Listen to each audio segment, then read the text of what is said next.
Hello everyone, welcome to Live 1000 Years. Today we're going to read from Part 1, Who Are We? Chapter 1, Happiness. The article is entitled, Harness the Power of the Universe. Many times during my life I thought about someone and that someone called me or sent me a text message. At other times I'd be talking with someone while thinking about some idea I wanted to say to them, and that someone began talking about my own idea. On other occasions I wanted to recall something, but I could not remember, and it then entered my mind several hours or days later. My favorite occasions were when I wanted something really important in my life, like a relationship or a job, and shortly thereafter, that something came into my life. I'm told that many people have these special life experiences. Experts even have names for them. The law of attraction, our collective unconscious, our sixth sense, our intuition, or just plain lucky. These experiences all share a common thread. What we focus our attention upon, believe and feel passionate about, and direct our actions towards comes to us. Yes, it may take some time, but God's delays are not God's denials. Religious, philosophical, and literary authors have spoken about the law of attraction for thousands of years. Here's just a few. Buddha said, "All that we are is a result of what we have thought." In the New Testament Bible, Book of Mark, chapter 11, verse 24, Jesus of Nazareth instructed his disciples, "Therefore I tell you, whatever you ask for in prayer, believe that you have received it, it will be yours." Mohammed Gandhi preached, "A man is but the product of his thoughts. What he thinks, he becomes." Ralph Waldo Emerson wrote, "We lie in the lap of immense intelligence, which makes us receivers of its truth and organs of activities." He also said, "We become what we think about all day long." Modern science has also shown us how the law of attraction works. Scientific studies have proven that our human brain emits energy waves that can be detected with modern medical equipment. Scientists also tell us the Earth and everything on it physically vibrates at a specific and unique frequency. And this frequency fluctuates under intense energy, such as catastrophic natural and human events around the world. Quantum physics shows us that a physical connection actually exists between two particles, even if they are on the opposite sides of our universe. Something over there is interrelated with something over here. In 1937, Arctic explorer Sir Hubert Wilkins agreed to transmit his thought patterns to Harold Sherman, a student of mind powers, at a prearranged time while the men were separated by 3,400 miles. Both men maintained written records of each transmission. An incredible 80% of their mental transmissions were accurate. Astronaut Edgar Mitchell, during the Apollo 14 space mission in 1971, transported his thoughts 250,000 miles to 4 pre-chosen people on Earth. 3 of them actually received the correct message. Renowned psychologist Carl Jung had another name for the law of attraction. He called this amazing phenomena the collective unconscious, which can be defined as the structure of a person's mind which is shared amongst all people. According to Dr. Jung, the human collective unconscious is an inborn mental, physical, and psychic part of our unconscious brain which is common to all of us. This collective unconsciousness predates us and is comprised of our family's ancestral experiences, as well as the total experiences of all preceding generations of people on Earth. We cannot acquire this collective unconsciousness by education or by a conscious effort. Everyone on Earth is naturally endowed with this collective unconsciousness and has been part of it since their birth. There's many instances of the collective unconscious. Dr. Jung's discovery of the collective unconscious began with his observation of a patient whose thoughts matched previous writings of another individual who the patient had never seen. Dr. Jung also experienced the collective unconscious on a personal level. In 1913, he experienced vivid dreams and visions of monstrous flood, which engulfed most of Europe. He saw thousands of people drowning, civilizations crumbling, and waters turning into blood. For weeks, he experienced these nightmares. A few months later, in August of 1914, World War I erupted upon Europe. By the end of the war, 17 million people died and 20 million others were wounded. Many human discoveries throughout history have revealed the collective unconscious. People who never communicated with one another have shared a common invention or innovation at the same moment in time.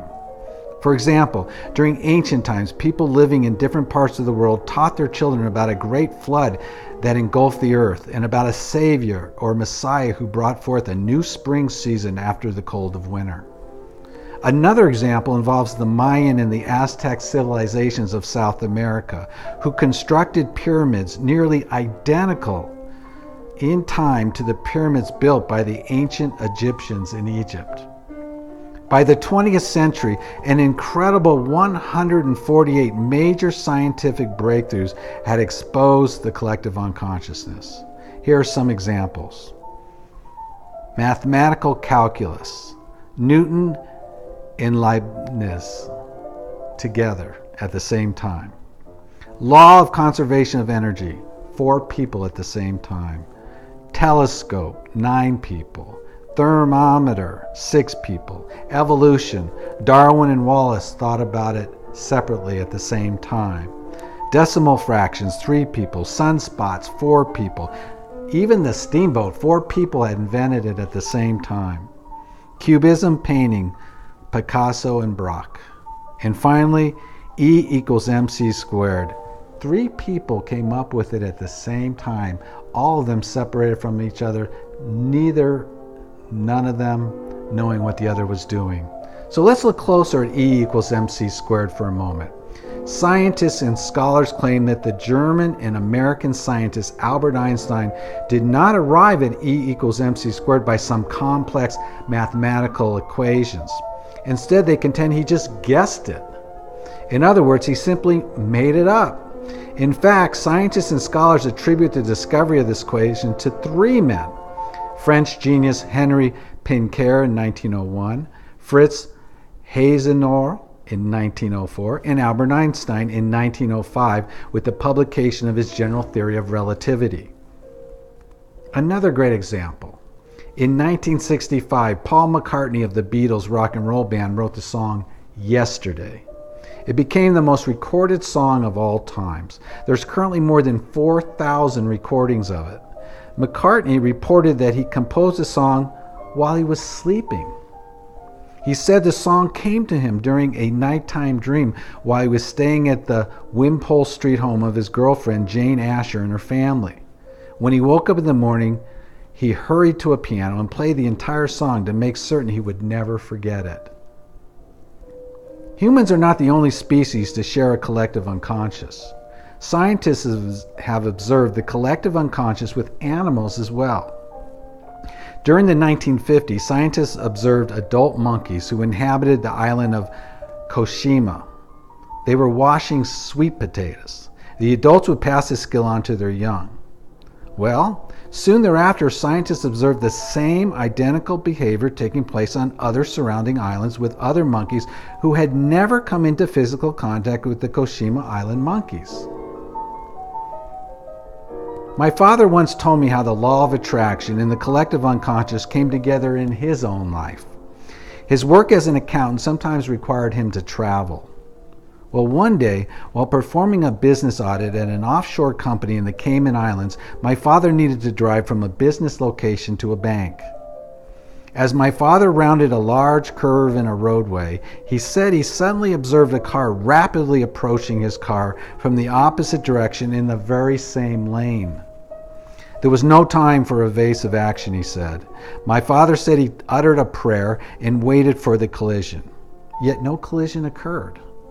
Instead, my father said he looked into his rearview mirror and observed the other car traveling directly behind his car in the opposite direction, still in the same lane. He swears to this very day the other car simply passed through his car. Meanwhile, at the very same moment, my mother received a telephone call from a close personal friend. Her voice sounded upset. She told my mother she was concerned about my father's safety because she had a premonition that something terrible had happened to him. My mother had no idea at the time what her friend was talking about. When my father finally returned home and shared his miraculous story, my mother finally understood everything in a single instant. I recall a funny fictional story about a family whose neighborhood became engulfed by a large flood. The family climbed onto the roof of their home and prayed to God for help. One man in a lifeboat sailed by and offered help, but the family said they were waiting for God's help from above. A woman in a helicopter descended and offered help, but the family once again said they were waiting for God's help from above.